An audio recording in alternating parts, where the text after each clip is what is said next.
अस्सलामु अलैकुम dear students. देखो आज के वीडियो में हम सैटेलाइट स्टडी करेंगे। सैटेलाइट होता क्या है? देखो विल स्टडी सैटेलाइट सैटेलाइट्स। ठीक है, पहले हम समझेंगे what is a satellite. Satellite होता क्या है। तो देखो, अगर कोई बॉडी दूसरी बॉडी के अराउंड रिवॉल्व करेगी ड्यू टू ग्रेविटेशन, तो हम उस बॉडी को कहते हैं सैटेलाइट। देखो यहाँ पे एक बॉडी है, ये यहाँ पे बॉडी है, इसके अराउंड एक दूसरी बॉडी रिवॉल्व कर रही है, तो इस बॉडी को हम कहते हैं ये एक सैटेलाइट है, ये एक सैटेलाइट है, ये इस बॉडी का सैटेलाइट है जो बीच में है, जो सेंटर पे है। ठीक है, फॉर एग्जांपल हम लेते हैं अर्थ। अर्थ अगर बीच में है तो यहाँ पे अगर हम मून लेते हैं, ये मून है, तो हम कहते हैं जो मून है, moon is a satellite of earth. Moon earth का एक सैटेलाइट है। ठीक है, तो इसी तरह मार्स प्लेनेट जो है उसकी भी दो मून्स हैं, सैटेलाइट्स है, Phobos and Deimos, two moons of this Mars. इसी तरह सन, देखो ये सन है, और सन के अराउंड प्लैनेट्स रिवॉल्व करते हैं, सन के अराउंड प्लैनेट्स रिवॉल्व करते हैं। तो वही से जो प्लैनेट्स है, planets are satellites of sun, planets are satellites of sun. So जब भी एक बॉडी दूसरे बॉडी के अराउंड घूमेगी गोल गोल due to force of gravitation, तो हम कहते हैं ये बॉडी जो है, this body is a satellite, ये एक सैटेलाइट है। अच्छा, अब देखो सैटेलाइट जो है, सैटेलाइट्स दो तरह के होते हैं, सैटेलाइट्स दो तरह के होते हैं। एक है आर्टिफिशियल सैटेलाइट, एक है नेचुरल सैटेलाइट। नेचुरल सैटेलाइट ठीक, एक है natural satellite. Natural satellite means जो कुदरती है, जो बाय नेचर है, लाइक अर्थ जो है, मून अर्थ का एक नेचुरल सैटेलाइट है। Moon is a natural satellite of earth. Moon ये एक नेचुरल सैटेलाइट है, कुदरती है। इसी तरह मार्स की जो मून्स है, नेचुरल मून्स, फोबोस एंड डेल्मोस, दो मून्स है मार्स की, वो हम कहेंगे कि वो मार्स की दो नेचुरल मून्स है। इसी तरह बाकी प्लैनेट्स की भी मून्स है, वैसे वो जो कुदरती है, जो कुदरती है बाय नेचर है, वैसे वो नेचुरल सैटेलाइट्स ऑफ प्लैनेट्स है। ठीक है, अब आर्टिफिशियल सैटेलाइट्स क्या है? आर्टिफिशियल सैटेलाइट जो हमारा टॉपिक है, आर्टिफिशियल सैटेलाइट।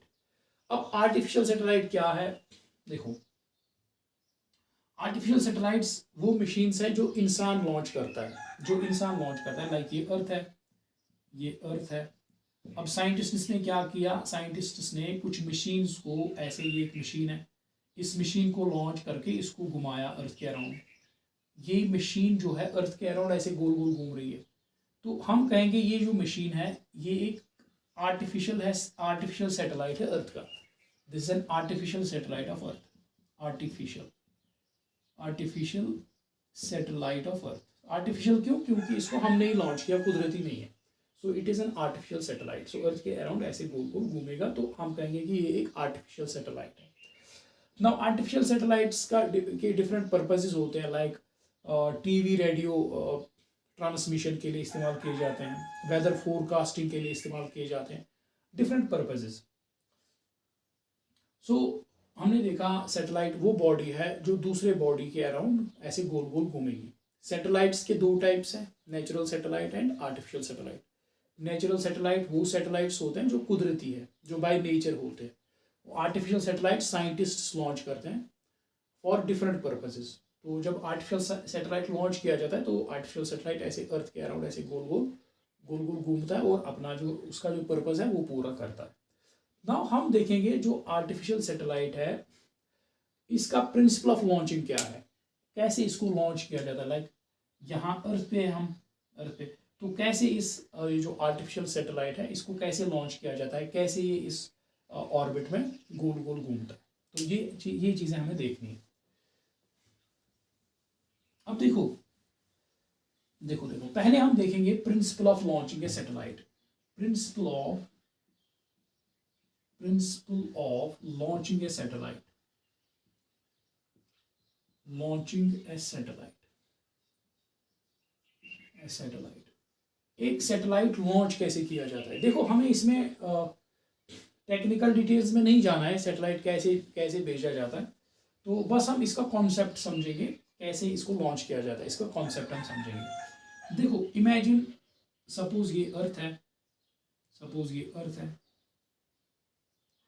इमेजिन अर्थ की सरफेस पे एक बहुत ऊंचा टावर है, ठीक है, ये एक टावर है बहुत, ये अर्थ है, दिस इज आवर अर्थ, और इसकी सरफेस पे एक बहुत ही ऊंचा टावर है, ठीक, एटमॉस्फेयर से भी ऊपर बहुत ऊंचा टावर है। अब इस पे एक बॉडी है, इस टावर पे एक बॉडी है ऐसे, इस बॉडी को मैं कुछ वेलोसिटी, ऐसे कुछ हॉरिजॉन्टल वेलोसिटी प्रोवाइड करूंगा, इसको मैं प्रोवाइड करूंगा कुछ हॉरिजॉन्टल वेलोसिटी, हॉरिजॉन्टल वेलोसिटी, ठीक है, इस बॉडी को मैंने धक्का दिया तो कुछ हॉरिजॉन्टल वेलोसिटी मैंने इसको प्रोवाइड की, तो होगा क्या, it will follow A parabolic path ऐसे, तो प्रोजेक्टाइल मोशन में हमने देखा बिल्कुल वैसे ही है, तो it will fall like this, तो यहाँ पे ये फॉल करेगा, ग्राउंड को हिट करेगा, ठीक है।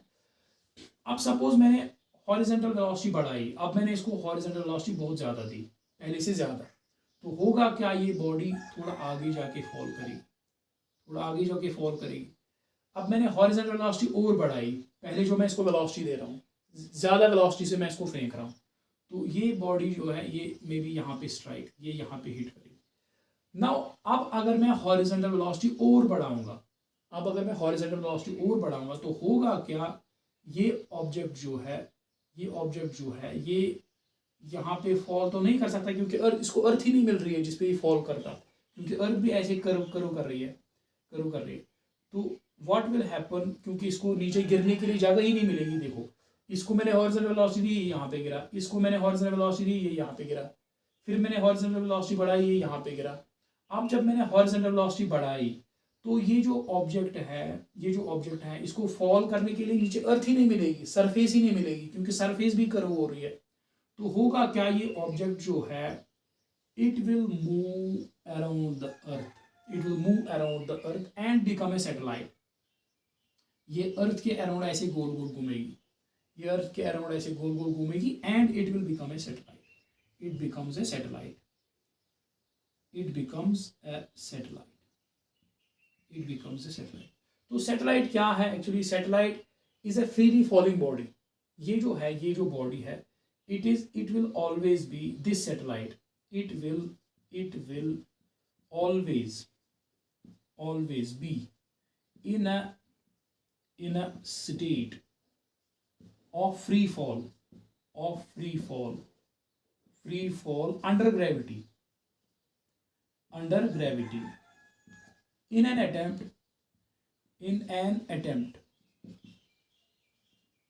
to hit the surface of earth, surface of earth।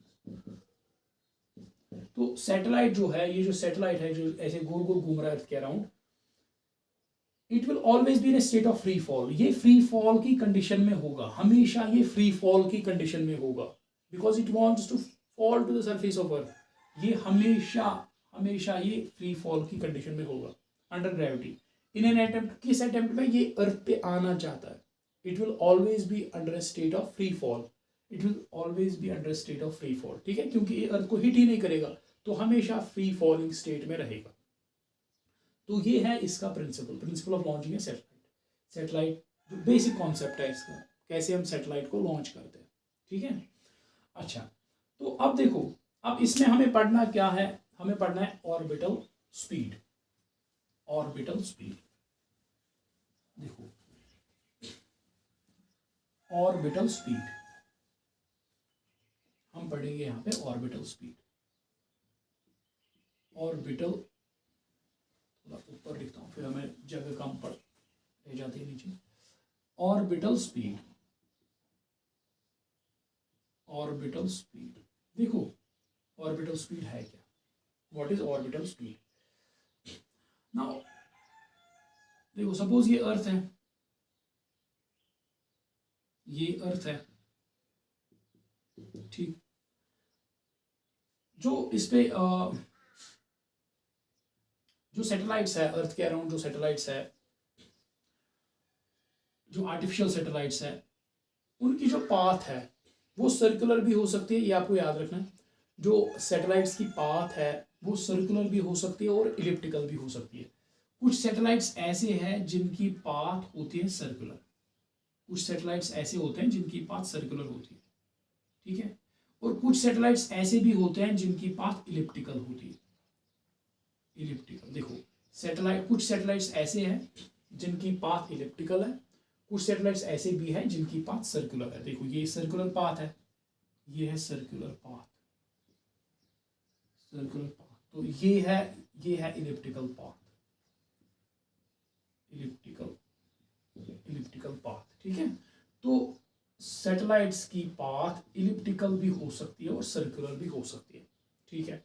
तो हम यहाँ पे सर्कुलर पाथ के लिए हम देखेंगे, सर्कुलर पाथ के लिए कुछ इक्वेशंस हम डिराइव करेंगे फॉर सर्कुलर पाथ, ठीक है। आपके सिलेबस में है, हमें सर्कुलर ऑर्बिट्स के लिए इक्वेशंस निकालने हैं, ठीक। तो हम सर्कुलर ऑर्बिट्स के लिए ही देखेंगे, इलिप्टिकल पाथ को हम नहीं लेंगे, हम सर्कुलर पाथ को लेंगे। देखो ये एक सैटेलाइट है जो सर्कुलर पाथ में ऐसे गोल गोल घूम रहा है, ठीक है। तो इस सर्कुलर पाथ में किसी स्पीड से घूम रहा होगा, तो that speed is called orbital speed. So orbital speed is what? Orbital speed is किस स्पीड से सैटेलाइट ऑर्बिट में, सर्कुलर ऑर्बिट में मूव कर रहा है, that is called orbital speed. Orbital speed is the speed with which a satellite is moving, is revolving around the earth के around ये किस स्पीड से मूव कर रहा है, that is called orbital speed. Orbital speed is a speed with which a satellite is revolving around the earth. अच्छा, अब ये ऑर्बिटल स्पीड जो है इसके लिए हमें निकालनी है एक equation. Suppose let m is equal to mass of earth, mass of earth, ये अर्थ का मास है सपोज। अच्छा, let m is equal to mass of earth, small m is equal to mass of satellite, mass of satellite, v is equal to orbital speed of satellite, v is equal to orbital speed of satellite. अच्छा, r is equal to radius of orbit, radius of orbit. अब ये radius of orbit क्या है, देखो radius of orbit क्या है, radius of, ये orbit है, देखो ये यहाँ ये मेरी जो शेडेड है ये अर्थ है, तो ये एक ऑर्बिट है। तो रेडियस, इस ऑर्बिट का रेडियस क्या है, ये सेंटर ऑफ अर्थ है suppose O, centre of earth O, centre of earth से लेके सपोज यहाँ पे सैटेलाइट है, ये सैटेलाइट है, जो मैंने ब्लैक डॉट बनाया ये सैटेलाइट, ठीक है, बहुत अच्छी बात। तो इस सेंटर ऑफ अर्थ से यहाँ तक जो ये डिस्टेंस है, यहाँ तक जो ये डिस्टेंस है, this is called radius of orbit. Centre of earth से लेके सैटेलाइट तक जो डिस्टेंस है, this is called radius of orbit. Let r is equal to radius of orbit and suppose h is equal to distance of orbit from centre of earth, sorry from surface of earth, from surface of earth. So h is this much distance, ये distance जो है this is suppose h, surface of earth से यहाँ तक जो distance है, surface of earth से यहाँ तक जो डिस्टेंस है, and suppose r is equal to radius of earth, radius of earth, r is equal to radius of earth. देखो आप यहाँ देख सकते हो, ये यहाँ से यहाँ तक है r, सो कैन आई से रेडियस ऑफ ऑर्बिट जो है ये रेडियस ऑफ अर्थ है। देखो यहाँ से यहाँ तक है रेडियस ऑफ अर्थ, यहाँ से यहाँ तक है height of planet from, height of satellite from the surface of earth. तो can I write radius of orbit is equal to radius of earth plus height of satellite from the surface of earth. तो ऐसे में लिख सकता हूँ radius of orbit is equal to earth का radius कितना है plus height of the satellite from the surface of earth. अच्छा, अब देखो क्योंकि ये सैटेलाइट गोल गोल घूम रहा है ऐसे, तो जब भी कोई चीज़ सर्कुलर मोशन में हमने देखा, जब भी कोई ऑब्जेक्ट गोल गोल घूमता है तो उसके लिए हमें चाहिए होता है सेंट्रीपिटल फोर्स। तो यहाँ पे रिक्वायर्ड सेंट्रीपिटल फोर्स कितना है, रिक्वायर्ड सेंट्रीपिटल फोर्स, तो रिक्वायर्ड सेंट्रीपिटल फोर्स इसको मैं लिखूंगा F is equal to, required centripetal force mean इस सैटेलाइट को गोल गोल घूमने के लिए, इस सैटेलाइट को गोल गोल घूमने के लिए कितना सेंट्रीपिटल फोर्स रिक्वायर्ड है, that is equal to mv²/r, जो हमने देखा है दिस सर्कुलर मोशन में। जब भी कोई पार्टिकल गोल गोल घूमेगा, देखो यहाँ पे एक पार्टिकल है, इसका मास है m, इसका मास है m। अगर ये गोल गोल घूम रहा है, इस पाथ का रेडियस, इस सर्कल का रेडियस है r, तो अगर ये पार्टिकल जो है सपोज v वेलोसिटी से गोल गोल घूम रहा है, सपोज इसकी वेलोसिटी है v, तो या स्पीड, तो इसके लिए कितना सेंट्रीपिटल फोर्स चाहिए गोल गोल घूमने के लिए इस वेलोसिटी के साथ, तो it is equal to mv²/r। ठीक है, जनरल फॉर्मूला। तो यही फॉर्मूला मैंने यहाँ पे अप्लाई की, इस सैटेलाइट को गोल गोल घूमने के लिए कितना सेंट्रीपिटल फोर्स रिक्वायर्ड है, it is equal to mv²/r। ठीक है, अच्छा, required centripetal force. So now tell me what is gravitational force, gravitational force between earth and satellite, earth and satellite. तो अर्थ जो है, अर्थ जो है, इस अर्थ और इस सैटेलाइट के बीच कितना फोर्स ऑफ अट्रैक्शन है, फोर्स ऑफ अट्रैक्शन है, that is equal to force of attraction, force of gravitation, that is equal to Fg। इसको मैं लिखूंगा Fc, सेंट्रीपिटल फोर्स। ठीक है, सेंट्रीपिटल फोर्स कितना रिक्वायर्ड है, mv²/r। तो ग्रेविटेशनल फोर्स Fg कितना है, it is equal to g mass of earth into mass of satellite small m divide by r², centre of earth से लेके सैटेलाइट तक, it is r²। So this is gravitational force. So इतना required है, इतना centripetal force required है, इतना available है। सो in equilibrium, जब ये सैटेलाइट गोल गोल ऐसे घूमेगा, so this requirement will be, ये जो रिक्वायरमेंट है इसको पूरा ये करेगा ग्रेविटेशनल फोर्स, इस रिक्वायरमेंट को पूरा ग्रेविटेशनल फोर्स करेगा। ग्रेविटेशनल फोर्स प्रोवाइड करेगा centripetal force, gravitational force will provide centripetal force. So मैं लिखूंगा यहाँ पे, here in this case, in the case of satellite, centripetal force will be provided by, centripetal force will be provided by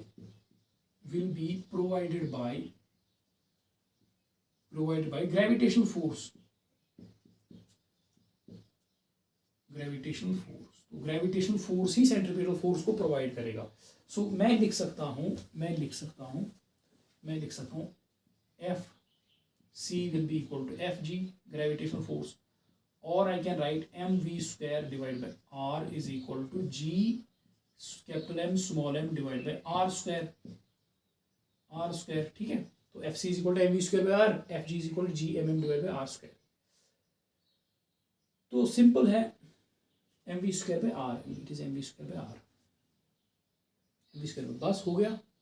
तो अब निकालो आप, यहाँ देखो ये v जो है ऑर्बिटल स्पीड जिस पे हमारी नज़र है, जो हमें निकालना है v ऑर्बिटल स्पीड, एक r और एक r ऐसे कैंसिल हो जाएगा, m और m कैंसिल हो जाएगा, और I can write v² is equal to g capital M divide by r। ठीक है, और implies we can write v orbital speed जो है, it is equal to √gm divide by r, gm divide by r, simple, gm divide by r। So v is equal to gm divide by r। ठीक है, v is equal to gm divide by r। देखो अब इसको मैं ऐसे भी लिख सकता हूँ, ऐसे भी इसको, ये है ऑर्बिटल स्पीड के लिए फॉर्मूला। सो ऑर्बिटल स्पीड जो है, orbital speed is equal to √gm divide by r, orbital speed is equal to √gm by r। इस इक्वेशन के कुछ और फॉर्म्स हम लिखेंगे, उससे पहले मैं आपको ये बताऊं, देखो जितना इस इक्वेशन से क्या इंटरप्रेट होता है, इस इक्वेशन से क्या इंटरप्रेट होता है, v is equal to √gm divide by r, √gm divide by r। इस इक्वेशन से इंटरप्रेट ये होता है कि जितना ऑर्बिट का रेडियस ज़्यादा होगा, जितना सैटेलाइट ज़्यादा ऊपर होगा अर्थ के सरफेस से, जितना रेडियस ऑफ ऑर्बिट ज़्यादा होगा, जितना सैटेलाइट अर्थ से दूर होगा, उतना ही ऑर्बिटल स्पीड उतना कम आएगी। ऑर्बिटल स्पीड क्योंकि ये डिनोमिनेटर में है, रेडियस ऑफ ऑर्बिट जो है डिनोमिनेटर में है, तो जितना डिनोमिनेटर ज़्यादा होगा उतना ये क्वांटिटी कम आएगी। सो ऑर्बिटल स्पीड कम आएगी obviously. So as radius of orbit increases, as radius of orbit increases, orbital speed जो है ऑर्बिटल स्पीड डिक्रीजेस डिक्रीज। सो जितना ऑर्बिट ज़्यादा दूर होगा अर्थ से, जितना सैटेलाइट ज़्यादा दूर होगा अर्थ से, उतना उसकी ऑर्बिटल स्पीड कम हो जाएगी। ठीक है, अच्छा, बहुत ही easy, very very easy, very easy. देखो अब हम क्या करेंगे, अब हम ऑर्बिटल स्पीड जो है इसकी कुछ और फॉर्म्स लिखेंगे। gm divide is equal to gm divide by r, gm divide by r। ठीक है, orbital speed is equal this. अच्छा, अब हमें पता है एक्सेलरेशन ड्यू टू ग्रेविटी के लिए हमें पता है formula, it is equal to gm divide by r square, gm divide by r square. Acceleration due to gravity के लिए फॉर्मूला वी नो, हमें पता है पहले से, acceleration due to gravity is equal to gm divide by r square. ठीक है, और I can write where g is acceleration due to gravity, universal gravitational constant, mass of earth, radius of earth, और I can write gm is equal to gr square। ठीक है, तो gm के बदले अगर हम gr स्क्वायर यहाँ पे पुट करें तो ऑर्बिटल स्पीड जो है it will be equal to under root of gm के बदले gr स्क्वायर लिखो, gr square divide by r। So it can be written as, और orbital speed v is equal to under root of, नहीं r को बाहर ले आओ, r square है बार r आएगा तो it is equal to r under root g divide by r। This is formula for orbital speed, this is formula for orbital speed. ठीक है, और एक लिख सकते हैं, v can also be written as r into under root g divide by, देखो ये जो स्मॉल r है, स्मॉल r जो है what is small r, radius of orbit. देखो ये है सरफेस, ये है अर्थ, सपोज ये है अर्थ का रेडियस। ठीक है, ये है अर्थ का रेडियस, यहाँ पे सैटेलाइट ऐसे घूम रहा है, ये है सैटेलाइट की height from the surface of earth, ये है radius of orbit, so radius of orbit होता है बराबर r प्लस एच। ठीक है, तो orbital speed can be written as capital R into under root g divide by small r के बदले में r प्लस एच लिख सकते हैं। तो ये भी फॉर्मूला है ऑर्बिटल स्पीड के। सो ऑर्बिटल स्पीड के लिए 3 फॉर्मूला आ गई, एक ये, दूसरी ये, तीसरी ये। ठीक है, सेम है, डिफरेंट फॉर्म्स। अच्छा, तो ये हो गए orbital speed. Now orbital speed ये सर्कुलर ऑर्बिट के लिए है, orbital speed for circular orbit. देखो अगर हम यहाँ पे एक पॉइंट में ऐड करना चाहूँगा, अगर सर्कुलर ऑर्बिट है, ये सर्कुलर ऑर्बिट है, ठीक है, ये इसका रेडियस है, यहाँ पे सैटेलाइट ऐसे गोल गोल घूम रहा है। अगर सर्कुलर ऑर्बिट है तो सैटेलाइट की स्पीड हमेशा सेम रहेगी, हर एक पॉइंट पे सेम रहेगी। So it will move with same speed, यहाँ पे भी उतनी, यहाँ पे भी उतनी। ठीक है, हर एक पॉइंट पे स्पीड सेम रहेगी अगर ऑर्बिट सर्कुलर है तो। और फॉर्मूला ये है, इस फॉर्मूला से हम निकाल सकते हैं ऑर्बिटल स्पीड कितनी है जो कांस्टेंट है। अच्छा, अगर ऑर्बिट इलिप्टिकल है, तो ये फॉर्मूला हम नहीं लगा सकते।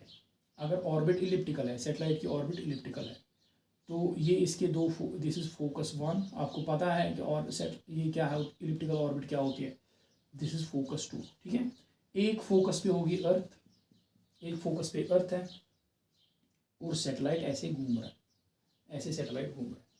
तो ये जो अगर सैटेलाइट इलिप्टिकल ऑर्बिट में है तो सैटेलाइट की स्पीड कांस्टेंट नहीं रहेगी। जैसे हमने केपलर सेकंड लॉ में देखा, प्लैनेटरी मोशन में प्लैनेट्स की स्पीड कांस्टेंट नहीं रहती है। जब प्लैनेट सन के नज़दीक आते हैं तो उनकी स्पीड बढ़ जाती है, जब प्लैनेट सन से दूर हो जाते हैं तो उनकी स्पीड हो जाती है कम। इसी तरह यहाँ पे भी बिल्कुल सेम है, ये सन के बदले यहाँ पे अर्थ है और प्लैनेट के बदले यहाँ पे सैटेलाइट है। अब जब सैटेलाइट अर्थ के पास आएगा, अर्थ के क्लोज आएगा, तो इसकी स्पीड ज़्यादा होगी, तो यहाँ पे स्पीड ज़्यादा होगी, इस पॉइंट्स पे स्पीड ज़्यादा होगी। तो जितना सैटेलाइट अर्थ से दूर जाएगा तो यहाँ पे स्पीड कम होगी, बिल्कुल जैसे प्लैनेटरी मोशन में होता है। तो सर्कुलर ऑर्बिट अगर है तो स्पीड कांस्टेंट है हर जगह पे, and given by this formula. Elliptical orbit अगर है, this formula is not valid, ये फॉर्मूला वैलिड नहीं है, और स्पीड जो है, speed is variable, speed vary हो जाती है। ठीक है, अच्छा, बिल्कुल वैसे ही जैसे प्लानिटरी मोशन में होता है। इनफैक्ट जो केपलर के 3 लॉज हैं वो इक्वली एप्लीकेबल है सैटेलाइट्स के लिए भी। सैटेलाइट्स के लिए भी तीनों लॉज एप्लीकेबल है, ठीक है। अच्छा, तो अब देखो यहाँ पे हम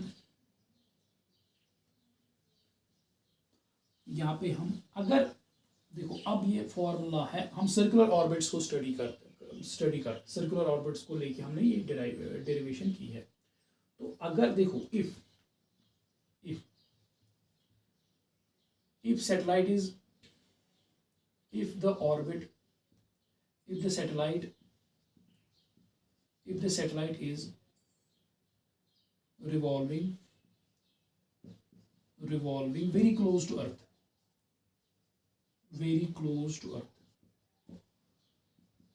that is h is very small in comparison to r। देखो, अगर सैटेलाइट बहुत ही नज़दीक है अर्थ के सरफेस के, बहुत ही नज़दीक है, देखो लाइक ये है अर्थ और ये है जो सैटेलाइट, ये है सैटेलाइट अर्थ के बहुत, देखो कुछ सैटेलाइट्स अर्थ के बहुत क्लोज होते हैं, those are called low altitude satellites. कुछ सैटेलाइट्स अर्थ के बहुत दूर रिवॉल्व करते हैं, लाइक ऐसे बहुत दूर रिवॉल्व करते हैं, उनके ऑर्बिट्स बहुत दूर होते हैं। ये देखो बहुत दूर है ये ऑर्बिट। तो ये जो ऑर्बिट है, ये जो मैंने डॉटेड लाइन बनाई है, तो this orbit is called low altitude orbit, that is earth की सरफेस के बहुत नज़दीक है। तो इस ऑर्बिट के लिए ये जो मैंने बनाया है, इस ऑर्बिट के लिए जो h है, ये जो height from the surface of earth है, it is very small in comparison to radius of earth. So we can neglect h, हम h को नेग्लेक्ट कर सकते हैं। तो ऑर्बिटल स्पीड इस सैटेलाइट की, ये जो अर्थ के सरफेस के बहुत ही क्लोज रिवॉल्व कर रहा है, ऑर्बिट कर रहा है, तो इसकी ऑर्बिटल स्पीड आएगी r√g divide by r plus h को नेग्लेक्ट करेंगे तो सिर्फ r को लिखेंगे क्योंकि h बहुत ही छोटा है। तो अगर हम रेडियस ऑफ अर्थ का वैल्यू पुट करें, इट इज इक्वल 6400 किलोमीटर। इसी तरह g की वैल्यू हम पुट करेंगे 9.8 मीटर पर सेकंड स्क्वायर। तो इस फॉर्मूला जब हम इस फॉर्मूला में ये वैल्यूज पुट करेंगे तो ऑर्बिटल स्पीड का वैल्यू आएगा 7.92 किलोमीटर पर सेकंड, ठीक है। तो अगर सैटेलाइट लो आल्टीट्यूड सैटेलाइट है, लो आल्टीट्यूड ऑर्बिट में रिवॉल्व करता है, that is what does that mean? That means अगर ये अर्थ के सरफेस के बिल्कुल क्लोज है, ठीक है, लाइक 500 किलोमीटर की डिस्टेंस पे है, 400 किलोमीटर की डिस्टेंस पे है फ्रॉम द सरफेस ऑफ अर्थ, ठीक है, ऐसे ही लो आल्टीट्यूड ऑर्बिट है, तो एच को हम नेग्लेक्ट कर सकते हैं। तो ऑर्बिटल स्पीड ऐसे सैटेलाइट के लिए निकल के आते हैं 7.92 किलोमीटर पर सेकंड, ठीक। सो this is orbital speed for, देखो बहुत ही ज़्यादा स्पीड है, 7.92, एक सेकंड में लगभग 8 किलोमीटर, बहुत ही ज़्यादा स्पीड। तो जो सैटेलाइट्स है, जो लो आल्टीट्यूड सैटेलाइट्स हैं, उनकी स्पीड बहुत ज़्यादा होती है। कितनी ज़्यादा होती है? इमेजिन करो 8 किलोमीटर पर सेकंड, एक सेकंड में 8 किलोमीटर।